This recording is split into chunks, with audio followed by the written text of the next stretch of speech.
नमस्कार दोस्तों, हमारे इस चैनल में आपका बहुत बहुत स्वागत है।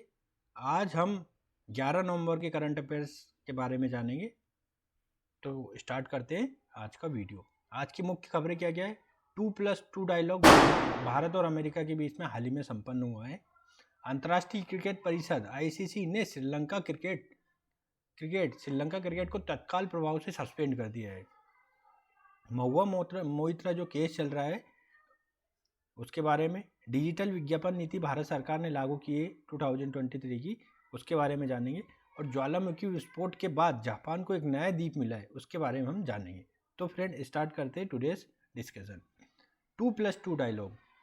2+2 डायलॉग दो देशों के बीच मिनिस्टरी लेवल की वार्ता होती है। 2+2 डायलॉग में दो देशों के मंत्री हिस्सा लेते हैं, इसी कारण से इसको 2+2 डायलॉग कहा जाता है। भारत और अमेरिका के बीच 2+2 डायलॉग हो रही है। इसमें कौन कौन भाग ले रहे हैं? इसमें दो, जैसे भारत के डिफेंस और फॉरेन मिनिस्टर भाग ले रहे हैं। ठीक है, डिफेंस मिनिस्टर कौन है? भारत के डिफेंस मिनिस्टर है राजनाथ सिंह और फॉरेन मिनिस्टर है एस जयशंकर।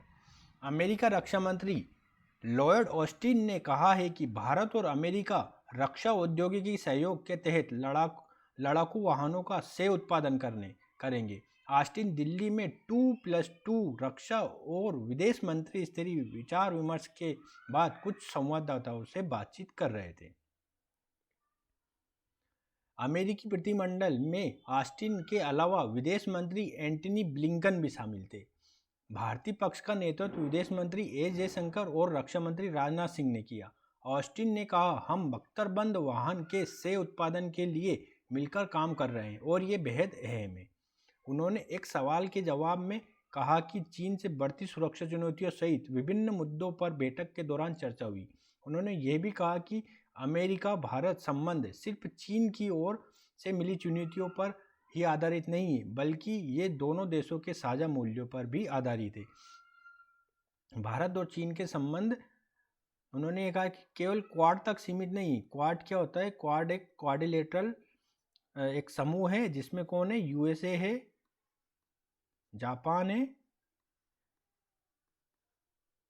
ऑस्ट्रेलिया है और इंडिया है। ये क्वाड इसलिए बनाया गया है कि चाइना को काउंटर किया जा सके हिंद महासागर के क्षेत्र में। तो जो ब्लिंकन साहब है उन्होंने कहा कि क्वाड तक ही सीमित नहीं है, ये भारत के समग्र दृष्टिकोण पर आधारित है। भारत के लिए हम हर तरह के दृष्टिकोण का समर्थन करते हैं और उसकी तरफ हमारा प्रयास भी रहता है। भारत के अमेरिका से 31 MQ-9B ड्रोन खरीदने से जुड़ी परियोजनाओं के बारे में पूछने पर ऑस्टिन ने कहा कि इसकी घोषणा उचित समय पर की जाएगी। उन्होंने कहा कि सरकार के अधिकारीगण ये सुनिश्चित करने के लिए हर संभव कोशिश कर रहे हैं कि भारत को क्षमता जल्द से जल्द हासिल हो। तो ये पूरा डिस्कशन भारत अमेरिका के बीच हाल ही में जो हुई 2+2 वार्ता से संबंधित था। नेक्स्ट हेडलाइन की तरफ हम जाते हैं, वो है कि अंतर्राष्ट्रीय क्रिकेट परिषद ने श्रीलंका क्रिकेट को तत्काल प्रभाव से सस्पेंड कर दिया है। ऐसा क्यों किया है? ICC ने श्रीलंका क्रिकेट बोर्ड पर ICC सदस्य के रूप में अपने दायित्वों का उल्लंघन करने का आरोप लगाया है। श्रीलंका सरकार ने वर्ल्ड कप में टीम के निराशाजनक प्रदर्शन के बाद श्रीलंका क्रिकेट को बर्खास्त कर दिया था। वर्ल्ड कप ने 7 जो मैच हुए थे, 9 मैच जो हुए थे उसमें से 7 मैच में से श्रीलंका हार गई थी। ICC ने अपने आधिकारिक बयान में बताया कि श्रीलंका क्रिकेट टीम ने एक सदस्य के तौर पर उसके जो ICC के नियमों का पालन नहीं किया। निलंबन की शर्तें ICC बोर्ड द्वारा समय पर तय की जाती है। तो ये जो पूरा है आरोप लगाया, मतलब इन्होंने ICC ने कहा कि जो श्रीलंका क्रिकेट बोर्ड ने जो नियम है ICC के उनका पालन नहीं किया, इसी के आधार पर उसको सस्पेंड किया जाता है। अब आता है हमारा नेक्स्ट हेडलाइंस, वो है महुआ मोइत्रा केस। जो महुआ मोइत्रा जो केस है वो केस फॉर क्वेरी, मतलब क्वेश्चन पूछने के लिए केस या धन का प्रयोग करने के संबंध में ये केस हुआ, मतलब ये बातें आई हैं। केस फॉर क्वेरी केस में सांसद महुआ मोइत्रा के खिलाफ एथिक्स कमेटी की ड्राफ्ट रिपोर्ट को समिति ने अडॉप्ट कर लिया है। इसके खिलाफ जो बातें चल रही थी उसकी एथिक्स कमेटी बनी थी, उस कमेटी ने अपनी रिपोर्ट सौंप दी है सांसद महुआ मोइत्रा पर बीजेपी सांसद निशिकांत दुबे ने आरोप लगाए थे। इसमें कहा गया था कि महुआ ने व्यापारी दर्शन हीरानंदानी के कहने पर संसद में अडानी ग्रुप और पीएम मोदी पर निशाना साधा था। इसके बदले व्यापारी से उनको गिफ्ट मिले थे। महुआ पर यह भी आरोप थे कि उन्होंने अपनी संसदीय आईडी का लॉगिन पासवर्ड व्यापारी के साथ शेयर किया था, जिससे व्यापारी खुद महुआ की तरफ से उनकी आईडी का इस्तेमाल कर संसद में सवाल पूछ रहे थे। तो इस तरह का केस लगाया है। किसने लगाया है? सांसद निशिकांत दुबे ने यह बोला है कि जो महुआ मोइत्रा है वो अपने जो सांसद के यूज़र नेम पासवर्ड मिलते हैं वो उन्होंने उस व्यापारी को दिए और वो व्यापारी उसकी तरफ से क्वेश्चन पूछ रहा था संसद में कि इस तरह से। तो ये केस सामने आया है। फिर मामले की शिकायत लोकसभा स्पीकर से हुई और जांच एथिक्स कमेटी के पास गई।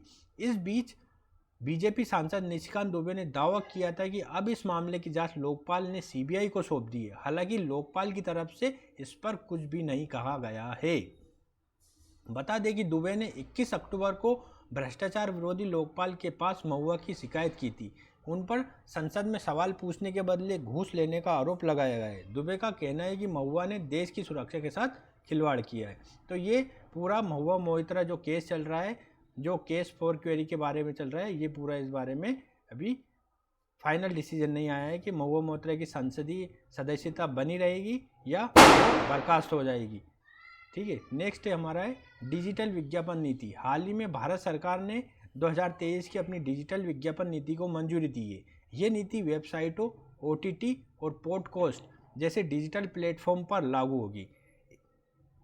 इस नीति के तहत प्रति माह न्यूनतम 2.5 लाख अद्वितीय उपयोगकर्ताओं वाली वेबसाइटों, OTT प्लेटफॉर्म और पॉडकास्ट का प्रचार अभियानों में हिस्सा लेने की सुविधा मिलेगी। इस नीति से सरकार की डिजिटल पहुंच का दायरा बढ़ने और नागरिकों तक सूचना पहुंचाने के तंत्र में सुधार की संभावना है। इस नीति से सरकार की विभिन्न योजनाओं के बारे में प्रचार प्रसार करने में आसानी होगी। ये नीति कई हितधारकों के साथ व्यापक विचार विमर्श करने के बाद तैयार की गई है। इस नीति से सरकार की विज्ञापन शाखा केंद्रीय संचार ब्यूरो CBC को डिजिटल मीडिया स्पेस अभियान चलाने में सक्षम और सशक्त बनाया जाएगा। CBC भारत में विभिन्न सरकारी कार्यक्रमों, योजनाओं और नीतियों के बारे में जागरूकता पैदा करने और जानकारी प्रसारित करने के लिए जिम्मेदार है। CBC ने वेबसाइटों और मोबाइल ऐप को 4 कैटेगरी में बांटा है। 20 मिलियन से अधिक यूनिक यूजर्स वाले साइट और ऐप को A कैटेगरी में होंगे। वहीं 10 से 20 मिलियन यूजर्स वाले A में, 5 से 10 मिलियन वाले B में और 0.25 से 5 मिलियन वाले C कैटेगरी में होंगे। पॉडकास्ट के लिए 5 लाख यूनिक यूजर्स की ज़रूरत होगी। इंटरनेट वेबसाइटों को सूचीबद्ध करने की अपनी प्रक्रिया को तर्कसंगत बनाने के अलावा CBC पहली बार अपने सार्वजनिक सेवा अभियान मैसेज को मोबाइल एप्लीकेशन के माध्यम से प्रसारित करने में सक्षम होगा। CBC विज्ञापन के बदले वेबसाइट और ऐप को पैसा भी देगा। अब हमारी नेक्स्ट न्यूज आती है ज्वालामुखी विस्फोट के बाद जापान को मिला एक नया द्वीप। जापान, जो अपने आश्चर्यजनक परिदृश्यों और भूवैज्ञानिक गतिविधियों के लिए जाना जाता है, हाल ही में अपने द्वीप समूह में एक और द्वीप को जन्म का गवाह बना है। ये घटना ओगासावारा द्वीप श्रृंखला में इवोटा द्वीप के पास ज्वालामुखी विस्फोटों की एक श्रृंखला के कारण हुई, जो देश के भूगोल की गतिशील प्रकृति को प्रदर्शित करता है। तो ये एक नया द्वीप बना है। ठीक है, कहाँ बना है? इवोटा द्वीप के समीप। ठीक है, ये कहाँ है? ये वाली लोकेशन है, ये जापान है। ठीक है, इससे यहाँ पे ये वाला जो जगह है ना, ये जापान के कौन सा हो जाएगा? ये दक्षिण पूर्व में हो जाएगा। तो दक्षिण पूर्व के ये वाली जो क्षेत्र है, यहाँ पे नया द्वीप मिला है। तो फ्रेंड्स, आज का ये डिस्कशन यहीं पे समाप्त होता है। अगर आपको कोई क्वेरी हो तो आप डिस्क्रिप्शन बॉक्स में लिख सकते हैं। आपके द्वारा ये वीडियो सुनने के लिए बहुत बहुत धन्यवाद।